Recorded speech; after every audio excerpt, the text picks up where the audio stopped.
Hello world. నేనైతే బెంగుళూరు నుంచి హైదరాబాద్ ట్రైన్‌లో స్టార్ట్ అయిపోయినా. ట్రైన్‌లో వచ్చినంక ఇద్దరు సబ్‌స్క్రైబర్‌లు అయితే కలిసినారు. వాళ్ళతో టైం అయితే చానా బాగా పోయింది. అట్లయితే పాటలు బాగా పాడుతుందని చెప్పింది తను. సరే పాడదాం పదా అని ఓ పాట అయితే స్టార్ట్ చేసినాము. ఆ పాట అయితే ఇట్లొచ్చింది.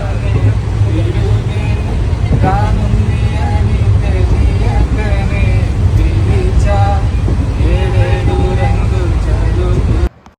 సాయంత్రం అయితే ఆకలైతుంది. అన్నం అయితే ఆర్డర్ పెట్టుకున్నాము. అన్నం అయితే వచ్చింది. అంతకేం బాగాలేదు. సరే ఐస్ క్రీమ్ తిందామంటే ఐస్ క్రీమ్ అస్సలు ముందుగానే కరిగిపోయింది. వర్షం పడుతుంది, మట్టి వాసన వస్తుంది చాలా రోజుల తర్వాత అని చెప్పి బయటికి వెళ్ళి అయితే నేను నా సబ్స్క్రైబర్ అయితే వర్షాన్ని చూసినాము.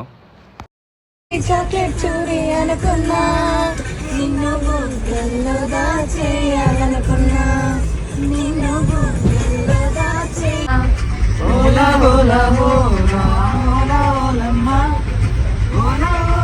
పాటలు పాడడం అయిపోయిన తర్వాత బయటకు అయితే వచ్చి ఇట్లయితే ఆడుకున్నాము. మొత్తానికి అయితే మా సబ్స్క్రైబర్స్తో నా జర్నీ అయితే బాగా నడిచింది.